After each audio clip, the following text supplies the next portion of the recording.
ਜੀ। ਤੇ ਆਪਾਂ ਇਸੇ ਗੱਲ ਨੂੰ ਅੱਗੇ ਤੋਰੀਏ। ਬਠਿੰਡੇ ਦੇ ਵਿੱਚ ਮਨਪ੍ਰੀਤ ਬਾਦਲ ਜਿੱਦੇ ਵਿਜੀਲੈਂਸ ਮੂਹਰੇ ਪੇਸ਼ ਹੋਏ ਉਦੋਂ ਦੀ ਇਹ ਗੱਲ ਜਿਹੜੀ ਆ ਗੱਲਬਾਤ ਉਸ ਦਿਨ ਦਾ ਐਪੀਸੋਡ ਚੱਲਿਆ। ਤੇ ਨਾਲ ਥੋੜ੍ਹਾ ਅਗਾਂਹ ਹੋਰ ਹੋ ਜਾਂਦੇ ਆ, ਮਾਨਸਾ ਦੀ ਗੱਲ ਕਰ ਲੈਂਦੇ ਹਾਂ। ਮਾਨਸਾ ਦੇ ਵਿੱਚ ਮੋਰਚਾ ਲੱਗਿਆ ਹੋਇਆ ਰਵਿੰਦਰ ਝੋਟੇ ਨੂੰ ਛੁਡਵਾਉਣ ਦੇ ਲਈ। ਜਿੰਨੇ ਵੀ ਸਮਾਜਿਕ ਜਥੇਬੰਦੀਆਂ ਨੇ, ਜਿੰਨੇ ਵੀ ਸਮਾਜਿਕ ਕਾਰਕੁਨ ਆ, ਉਹ ਉੱਥੇ ਆਪਦੀ ਹਾਜ਼ਰੀ ਨਿੱਤ ਦਿਨ ਲਗਵਾ ਰਹੇ ਆ। ਮਾਨ ਸਾਹਿਬ ਤੋਂ ਹੀ ਹੁਣ ਮਾਨ ਸਾਹਿਬ ਨੂੰ ਆਵਾਜ਼ਾਂ ਪੈ ਰਹੀਆਂ ਨੇ ਕਿ ਮਾਨ ਸਾਹਿਬ ਇੱਕ ਵਾਰੀ ਆ ਕੇ ਗੱਲ ਸੁਣੋ, ਮੈਂ ਤੁਹਾਡੀ ਵੋਟ ਬੋਲਦਾ। ਮਾਮਲਾ ਕੀ ਹੈ ਪੂਰਾ ਸ਼ਰਮਾ ਜੀ? ਇੱਕ ਵੀਡੀਓ ਵਾਇਰਲ ਹੋ ਰਹੀ ਹੈ ਜੀ, ਇੱਕ ਤਸਵੀਰ ਵਾਇਰਲ ਹੋ ਰਹੀ ਹੈ। ਇੱਕ ਵਿਅਕਤੀ ਹੈ, ਪੰਜਾਬ ਦਾ ਵੋਟਰ ਹੈ ਜੀ, ਮਾਨਸਾ ਖੇਤਰ ਨਾਲ ਸੰਬੰਧਿਤ ਹੈ। ਹੂੰ, ਅੰਦਾਜ਼ਾ ਲਾਇਆ ਜਾ ਰਿਹਾ ਕਿ ਕਿਸੇ ਸਮੇਂ ਆਮ ਆਦਮੀ ਪਾਰਟੀ ਦਾ ਇੱਕ ਸਰਗਰਮ ਵਰਕਰ ਰਿਹਾ, ਹੂੰ, ਪਰ ਹੁਣ ਉਹ ਇਸ ਗੱਲੋਂ ਔਖਾ ਕਿ ਚਿੱਟਾ ਤਾਂ ਹਟਿਆ ਹੀ ਨਹੀਂ। ਜੀ, 2 ਮਹੀਨੇ 3 ਮਹੀਨੇ 4 ਮਹੀਨੇ 6 ਮਹੀਨੇ 1.5 ਸਾਲ ਇਹਨੂੰ ਕੰਟਰੋਲ ਕਰਨਾ ਔਖਾ ਨਹੀਂ। ਪੁਲਿਸ ਤੇ ਪ੍ਰਸ਼ਾਸਨ ਤੇ ਸਰਕਾਰ ਤਿੰਨੇ ਧਿਰਾਂ ਜੇਕਰ ਇੱਕ ਕੜੀ 'ਚ ਫੈਸਲਾ ਕਰ ਲੈਣ, ਸਵੇਰ ਤੋਂ ਚਿੱਟੇ ਦੀ ਸਪਲਾਈ ਬੰਦ ਹੋ ਸਕਦੀ ਹੈ। ਚੀਮਾ ਸਾਹਿਬ ਕਹਿੰਦੇ ਕਿ ਪਾਕਿਸਤਾਨ ਦੇ ਇੱਕ ਮੰਤਰੀ ਨੇ ਕਿਹਾ ਕਿ ਜੀ ਹਾਂ, ਇੱਕ ਲੀਡਰ ਨੇ ਕਿਹਾ ਜੀ ਕਿ ਅਸੀਂ ਸਪਲਾਈ ਡਰੋਨ ਰਾਹੀਂ ਹੁੰਦੀ ਹੈ। ਸੋ ਡਰੋਨ ਦਾ ਰੌਲਾ ਤਾਂ ਕੈਪਟਨ ਅਮਰਿੰਦਰ ਵੀ ਪਾਉਂਦੇ ਸੀ ਜਦ ਤੁਸੀਂ ਕਹਿੰਦੇ ਸੀ ਡਰੋਨ ਗਲਤ ਹੈ, ਉਹ ਐਵੇਂ ਝੂਠ ਹੈ ਜੀ, ਇਹ ਤਾਂ ਡਰਾਮਾ ਹੈ ਜੀ।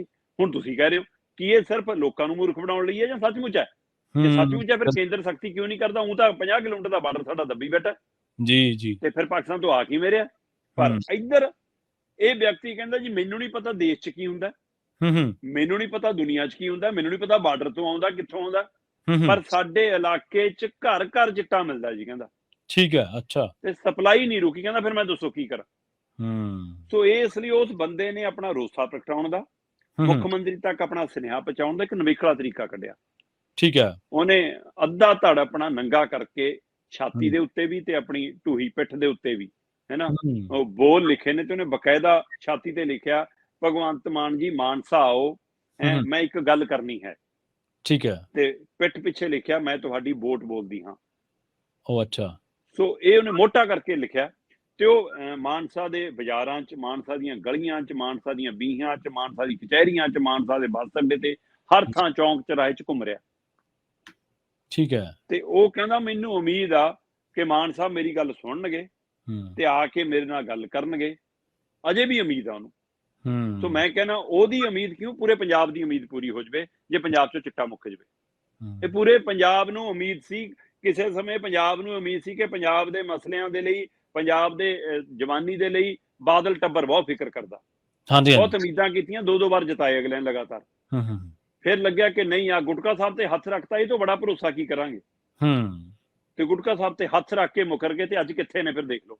ਜੀ, ਜੀ, ਠੀਕ ਹੈ। ਫਿਰ ਲੋਕਾਂ ਨੇ ਕੈਪਟਨ ਤੋਂ ਵੀ ਆਸ ਬਹੁਤ ਰੱਖੀ ਸੀ। ਉਸ ਵਾਰ ਆਮ ਆਦਮੀ ਪਾਰਟੀ ਨੂੰ ਝਟਕਾ ਵੀ ਬਹੁਤ ਵੱਡਾ ਲੱਗਿਆ ਸੀ। ਤੇ ਫਿਰ ਲੋਕਾਂ ਨੇ ਸਾਰੇ ਰਵਾਇਤੀ ਧੋਤੇ ਕਿ ਨਹੀਂ ਬਈ ਹੁਣ ਤਾਂ ਬਦਲਾਅ ਲਿਆਉਣਾ ਹੀ ਆ।